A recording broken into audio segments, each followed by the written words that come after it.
Continuar estudando a série a respeito das bem-aventuranças. Então peço que você abra a sua Bíblia em Mateus capítulo 5.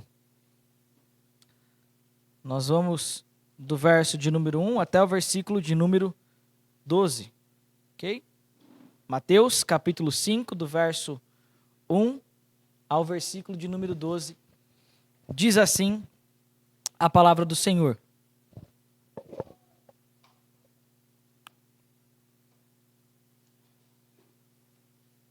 Esperar os irmãos encontrarem, tem muito solzinho de Bíblia rolando aí. Maravilha. Diz assim a Sagrada Escritura: quando viu as multidões, Jesus subiu ao monte. Havendo-se sentado, seus discípulos se aproximaram, e ele começou a ensinar-lhes, dizendo: Bem-aventurados os pobres em espírito, pois deles é o reino do céu.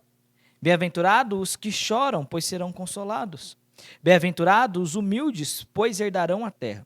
Bem-aventurados os que têm fome e sede de justiça, pois serão saciados. Bem-aventurados os misericordiosos, pois alcançarão misericórdia. Bem-aventurados os limpos de coração, pois verão a Deus. Bem-aventurados os pacificadores, pois serão chamados filhos de Deus.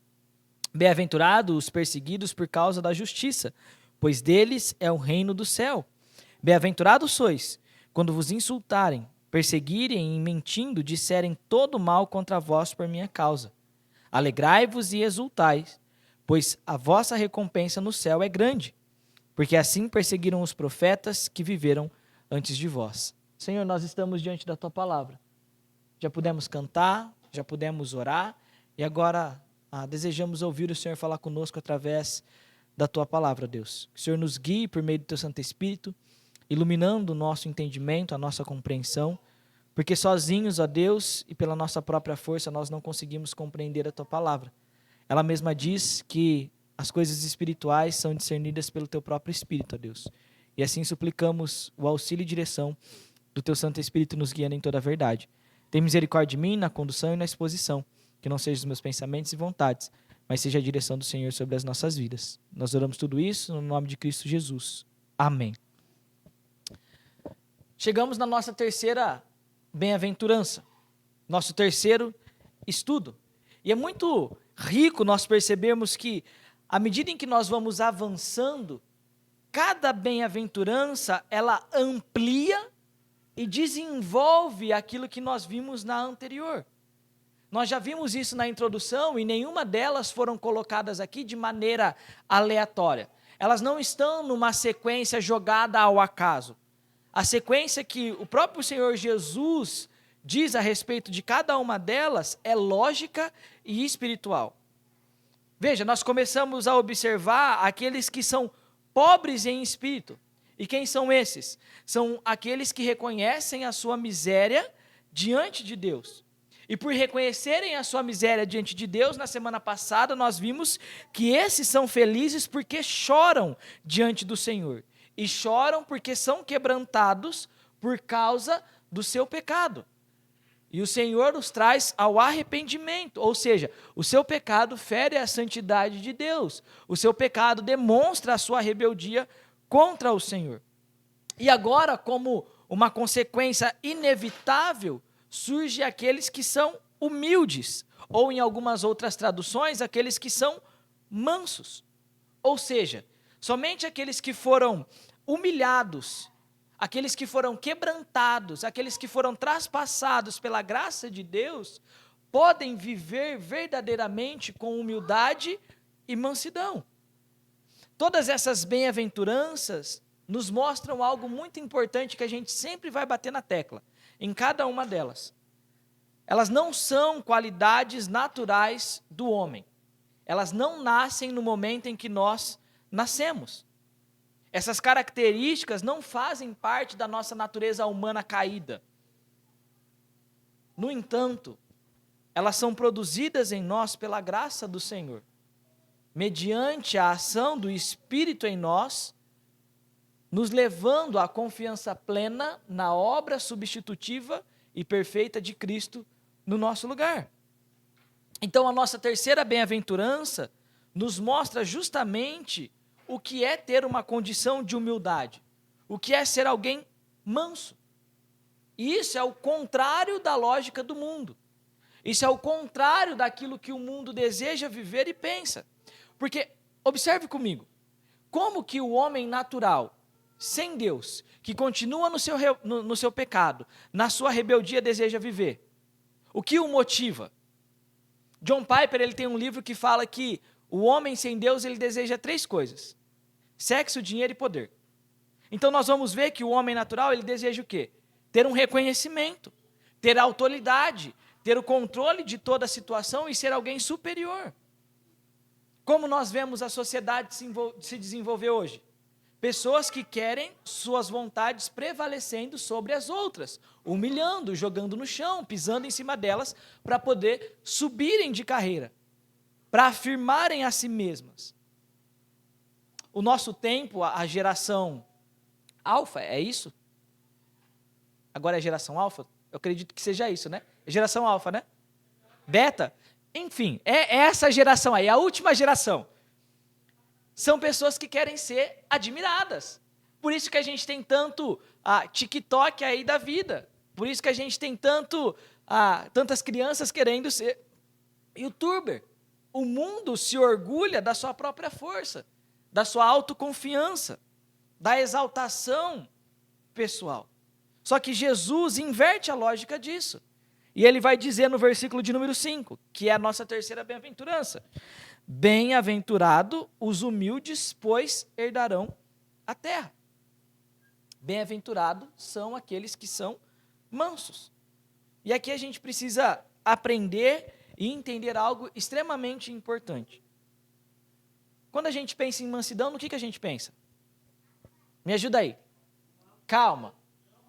Ok. Uma pessoa tranquila. E quando a gente pensa em alguém humilde? Coitado. Talvez um sinal de fraqueza. Alguém que é dependente de outro. Alguém que talvez não tenha tanta condição financeira. Só que mansidão não tem nada a ver com isso. Mansidão não é debilidade. Mansidão não é covardia ou frouxidão. A mansidão bíblica é a verdadeira humildade.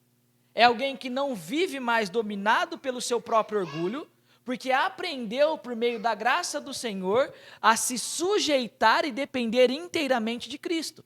Ser humilde ou ser manso é alguém que tem a vida controlada não pelos próprios impulsos, nem pelas suas próprias vontades, mas que agora, por meio da graça do Senhor, reconheceu que é pobre em espírito, chora por causa do seu pecado e depende de Cristo para viver inteiramente a sua vida em todas as áreas em que ele precisa se desenvolver.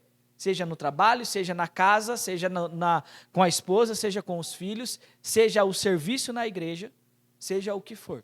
É alguém que depende de Cristo em todo instante. Então, surge uma pergunta. Quem é o indivíduo manso?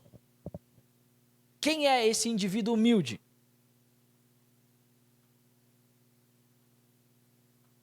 Quem é essa pessoa?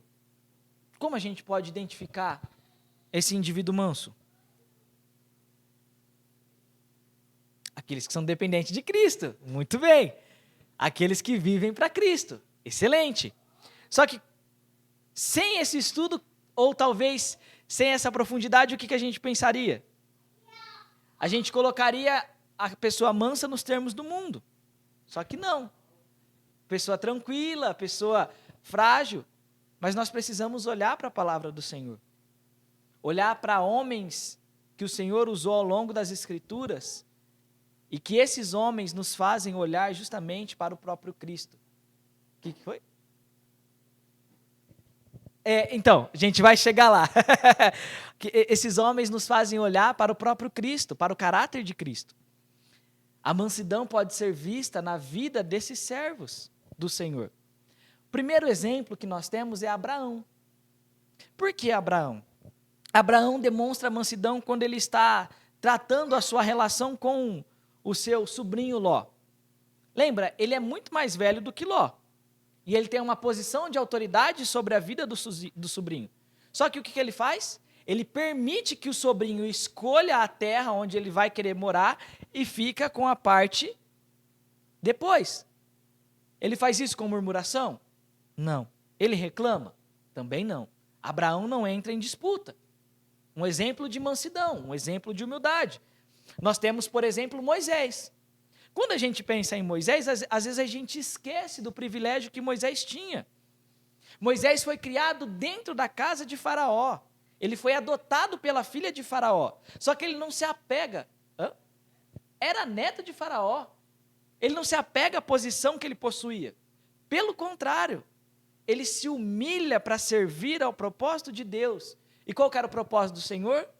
Você vai liderar o povo na saída do Egito. Vai tirar esse povo da escravidão. Um homem que agiu com mansidão e humildade, se sujeitou à vontade do Senhor. Talvez o mais conhecido entre nós seja o rei Davi. É um exemplo marcante, não é? Por quê? Porque mesmo perseguido injustamente pelo rei Saul, tendo a oportunidade de tirar a vida de Saul, ele se recusa a agir por vingança e arrogância. Lembra da caverna? Saul vai aliviar o seu ventre, quem está atrás? Davi, ele vai lá e corta um pedaço da túnica de Saul. Para quê? Falar assim, olha, eu tinha a oportunidade, mas eu não fiz. Ai de mim, tocar no ungido do Senhor. E o pessoal distorce isso hoje, né? Para falar, não, eu sou o pastorzão, né? Eu sou o cara respeitado. Não é assim. Ele trata Saul com respeito, com dignidade e honra. E aí chega talvez o que o Vado e a Marlu estavam conversando ali. Jeremias, ele suporta a rejeição, sofrimento, solidão. Por quê? Porque os profetas ali pregavam aquilo que muitos queriam ouvir, mas Jeremias permanecia fiel à palavra do Senhor. Enquanto muitos distorciam a palavra, Jeremias permanece humilde diante do Senhor, mesmo que isso lhe causa dor e sofrimento. Nós temos, não apenas no Antigo Testamento, quando nós vamos para o Novo Testamento, nós temos Estevão. O que o Estevão faz diante do seu apedrejamento? Clama ao Senhor, para que o Senhor perdoasse os seus inimigos, aqueles que o estavam apedrejando.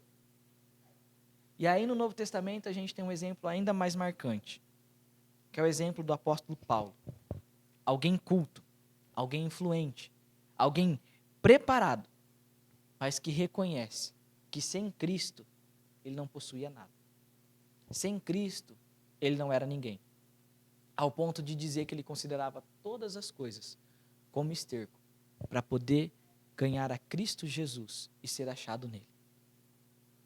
Tudo isso, meus irmãos, apontam justamente para Cristo Jesus. O exemplo perfeito de humildade e mansidão. Porque sendo o próprio Deus, não apegou à sua glória, mas decidiu esvaziar-se, fazer-se servo, um escravo, assumindo a forma humana, sendo obediente até a morte e morte de cruz. E aí nós vemos Jesus dizendo no Evangelho de Mateus, lá para frente, no capítulo 11, versículo de número 28, o seu convite. Vinde a mim, todos vós que estáis cansados e sobrecarregados, porque eu vos aliviarei. Aprendei de mim, porque eu sou manso e humilde de coração. Portanto, a mansidão não é covardia. A mansidão não é fraqueza. A mansidão não é ausência de firmeza. Porque há momentos em que, humildemente, nós precisaremos nos impor com a verdade do Senhor. Mas sem nos exaltar, sem depender de nós mesmos, sem nos orgulhar. Porque a mansidão é o oposto do orgulho. A humildade é o oposto de quem vive orgulhosamente. Porque quem vive orgulhosamente vive para si. Mas aquele que é humilde abre mão de si mesmo, mesmo tendo direitos.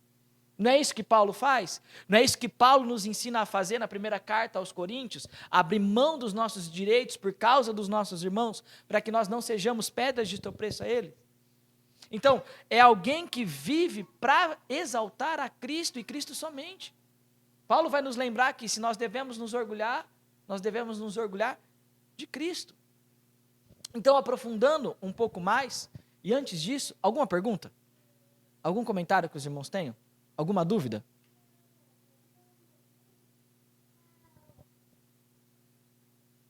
Não? Então, o que é essa humildade e mansidão? Nós estamos vendo e podemos concluir que a mansidão, a humildade, não são coisas naturais ao homem. Não vem no momento em que a gente sai do ventre da nossa mãe. Ninguém nasce humilde diante de Deus. Pelo contrário, nós nascemos rebeldes, orgulhosos e donos de si mesmos. Então, essa característica, essa virtude daquele que é cidadão do reino dos céus, não vem por quem nós somos naturalmente, mas é a graça do Senhor que inunda a nossa vida, que transforma o nosso coração e nos leva a viver como verdadeiros cidadãos do reino do Senhor. Alguns vão traduzir a humildade como alguém bondoso, alguém compassivo, alguém misericordioso. Ela tem a ver. Mas a humildade, ela não deve ser vivida apenas por um ou dois. A humildade não é simplesmente, nós temos aqui várias pessoas, vários servos do Senhor, então o Vado vive a humildade, o Fabinho vive a humildade, mas eu, enquanto pastor, não sou humilde. Espera aí, tem algo errado. A humildade que Jesus está ensinando aqui é característica de todo cristão, de todo servo do Senhor. Porque esse é o chamado nosso, enquanto discípulos de Cristo. Só que é completamente contrário ao nosso desejo de viver natural. Porque a lógica é, vamos nos impor, vamos competir, vamos buscar reconhecimento, vamos usar as pessoas como degraus para alcançar o nosso objetivo. E, infelizmente, meus irmãos, a gente vê isso dentro da igreja.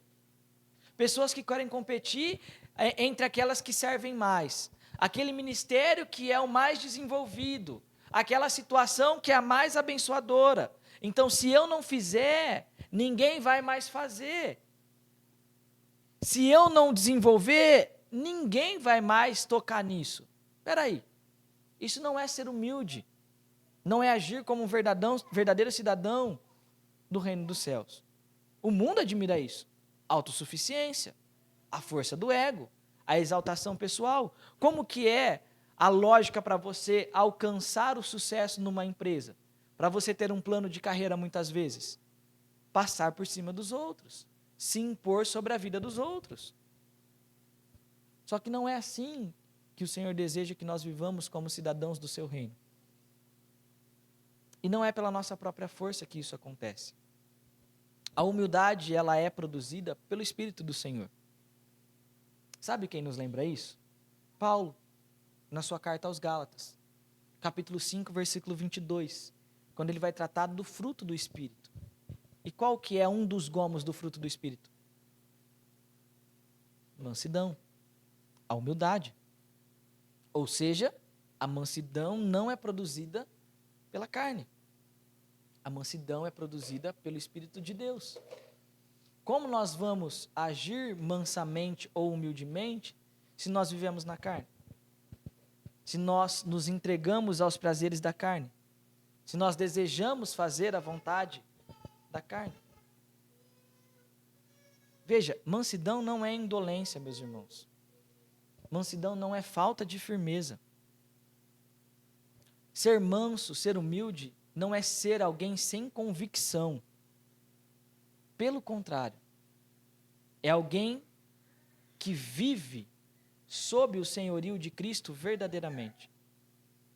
É alguém que entende que precisa de Cristo para viver todos os dias.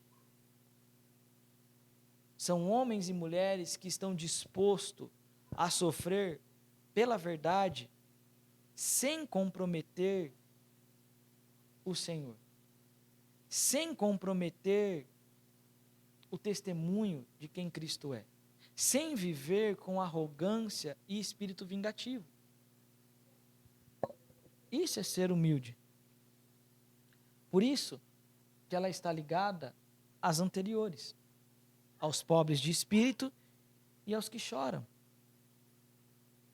E aí sim nós podemos ser humildes. O resultado é a humildade. Porque a graça de Deus humilha. A graça de Deus destrói a nossa autoconfiança, o nosso auto-saber. Ela esfarela nas mãos para a gente poder entender aquilo que é o nosso orgulho. Quando Cristo quebra o nosso coração por meio do Espírito, o que acontece? Nós somos de fato esfarelados nas mãos do Senhor. O coração de pedra é inteiramente quebrado pelo Senhor, para que recebamos o coração de carne que pulsa e deseja e guarda os mandamentos de Deus e é conduzido pela verdade do Senhor. Então, ser humilde e ser feliz é entender que nós dependemos de Cristo para tudo que nós fazemos da nossa vida. Não é na nossa força física, não são os nossos temperamentos, nem mesmo a nossa personalidade, mas é tão e unicamente a graça do Senhor nas nossas vidas. E a humildade não é algo que nós reconhecemos em nós mesmos. A humildade, a mansidão é algo que a graça de Deus produz no nosso coração. E é por isso que o versículo, ele termina com uma promessa final, assim como todos os outros. Pois herdarão a terra. Por quê? Qual a lógica de ser humilde e herdar a terra? Qual é a lógica? Hã? Qual a terra? Excelente pergunta. Hã? 1000 anos?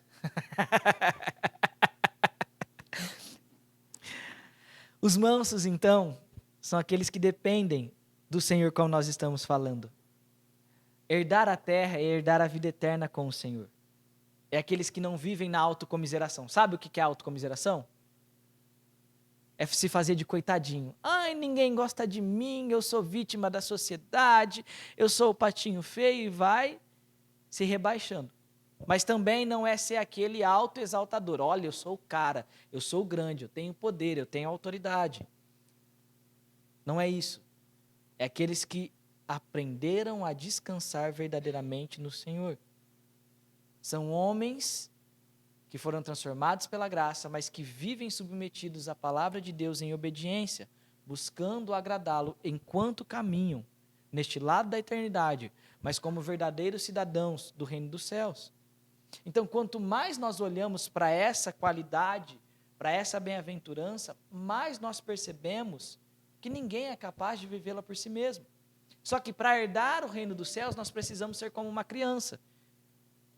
De que maneira? Dependente do Senhor para tudo. Assim como a Catarina, ela é dependente de mim e da Sara para poder se alimentar, para poder tomar banho, para poder ser cuidada, assim somos nós em relação ao Senhor.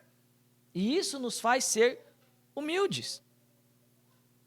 Aliás, meus irmãos, todas as bem-aventuranças que nós vamos ver aumenta ainda mais a nossa percepção de que nós precisamos da graça do Senhor diariamente.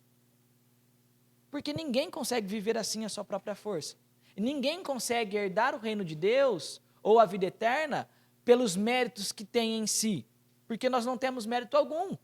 Então não é porque nós entregamos uma cesta básica, não é porque nós estamos no culto de quarta-feira, não é porque nós participamos do grupo de louvor, da recepção, não é porque nós pregamos, participamos da mídia, não é porque, enfim, não é no nosso mérito. É reconhecer a nossa condição de pecador e viver em total submissão a Cristo. Por isso que a promessa final, ela não está fundamentada nos nossos títulos. Ela não está fundamentada no nosso serviço. Ah, porque eu sou do Ministério da Ação Social, eu sou do Ministério de Doutrina, eu sou do Ministério de Cozinha, eu faço parte do Ministério de Mulheres, eu sou dirigente da igreja. Não está fundamentada nisso. Mas ela também não está fundamentada no quanto nós temos ou deixamos de ter na conta do banco. Ela não está fundamentada nos nossos graus de escolaridade. Ela está fundamentada em Cristo, na obra de Cristo, e tão somente na obra de Cristo. Nós não conquistamos a vida eterna, meus irmãos, pagando indulgências. Nós não conquistamos a vida eterna, pagando penitências. A vida eterna, a terra que nós herdaremos, é a Nova Jerusalém, o novo céu e a nova terra, onde Cristo habita, juntamente com todos os seus salvos. E isso vem somente pela sua obra na cruz. E quanto tempo eu e você desperdiçamos todos os dias tentando sustentar a nós mesmos, tentando fazer valer os nossos desejos, tentando seguir as nossas próprias vontades, sem levar o Senhor em conta, sem buscar o direcionamento de Deus. Mas essa bem-aventurança mostra que os verdadeiros felizes são aqueles que são mansos e humildes. É o contrário. É aqueles que precisam ser socorridos. É aqueles que entendem que precisam que o Senhor chegue e fala: sai daí, tu está no buraco. Vem que eu estou te tirando do teu lamaçal de pecado. Vem que a tua vida está limpa em mim. Entendem que por si mesmos não conseguem se levantar da morte e é tão somente vivificado pelo Espírito do Senhor. E é assim que Cristo nos encontra. É assim que Cristo nos toma pela sua mão. É assim que Cristo nos perdoa completamente os nossos pecados. É assim que Cristo nos direciona ao encontro com Ele na eternidade.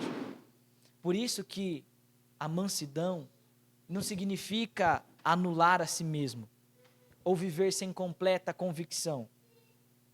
A convicção é realinhada. E a convicção é de que Cristo é suficiente no nosso dia a dia. Significa confiar na justiça de Deus em Cristo no nosso lugar. Significa descansar no descanso que Ele nos dá verdadeiramente, e nele nós encontramos a paz. Significa esperançar e aprender a esperar o Senhor. Por isso, meus irmãos, o homem manso, como o apóstolo Pedro vai dizer na sua carta, é alguém que é paciente, é longânimo, é disposto a aprender e entrega todas as coisas nas mãos do Senhor. Por isso que herdar a terra aqui significa viver satisfeito e contente com Cristo, aqui e na eternidade.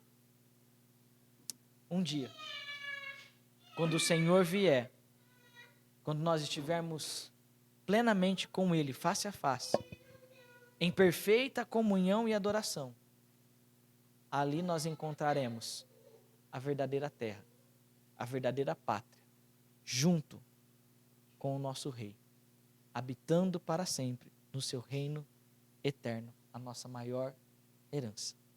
Que a gente possa viver feliz, consolado e satisfeito em Cristo, mas como verdadeiros humildes e mansos, que dependem do Senhor todos os dias. Amém?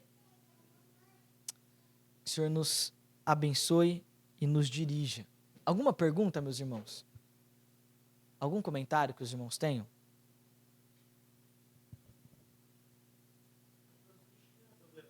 Sim.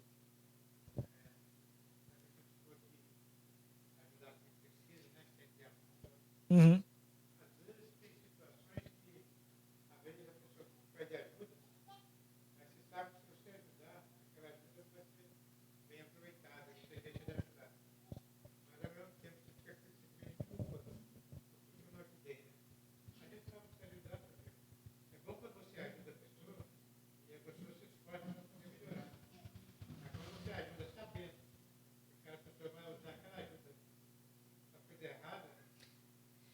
Excelente pergunta, meu irmão. O que aquela pessoa mais precisa naquele momento? aquela ajuda material ou a ajuda espiritual para se libertar daquela situação? Eu entendo que é ajuda espiritual.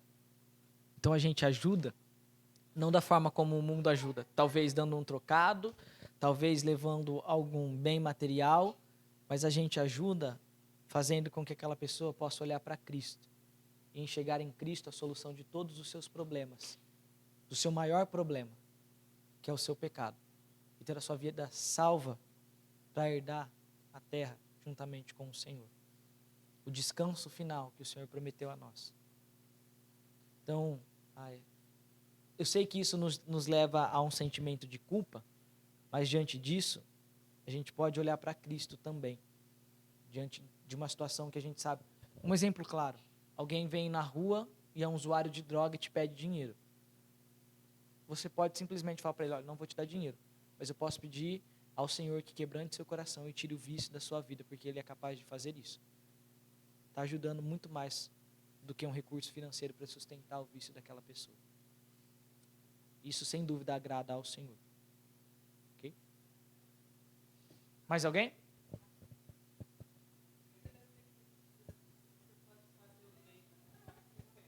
Aham. Pode ser usado nesse contexto. Qual bem maior a gente faria para a vida daquela pessoa? Sustentar o erro dela ou apresentar a verdade de Cristo? Creio que apresentar a verdade de Cristo seria muito melhor do que sustentar aquele vício. Obviamente que a gente não está falando numa situação de a gente está vendo uma família em necessidade, a gente sabe que aquela família está precisando e a gente não estende a mão. Se a gente sabe que aquela família está precisando e é digno de ser ajudada no sentido de, enfim, aconteceu uma tragédia, o pai perdeu o emprego, a mãe perdeu o emprego, não tem o que comer, não tem o que fazer. Não é igual o Tiago fala, eu sei que o meu irmão está passando necessidade, eu vou lá e falo para ele, vai se vestir, vai arrumar alimento em outro lugar. Não, não é isso. Se a gente sabe, a gente tem pessoas conhecidas, estenda a mão. E eu entendo que até aquelas que não são cristãs, são formas de nós levarmos a palavra do Senhor e testemunharmos do amor de Cristo também a elas por meio da maneira como nós ajudamos. Então eu entendo que, não sendo esse contexto onde a pessoa vai se autodestruir, com um vício, enfim, nós somos chamados a ajudar sim, materialmente. Okay? Mais alguém, meus irmãos? Não?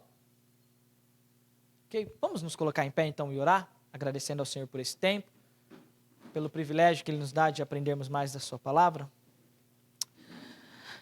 Senhor meu Deus e Pai, nós nos colocamos de maneira humilde diante de Ti, reconhecendo os nossos pecados. E quantas vezes, ó Deus, nós perdemos tempo tentando nos autoafirmar, tentando viver as nossas próprias custas, sem depender do Senhor.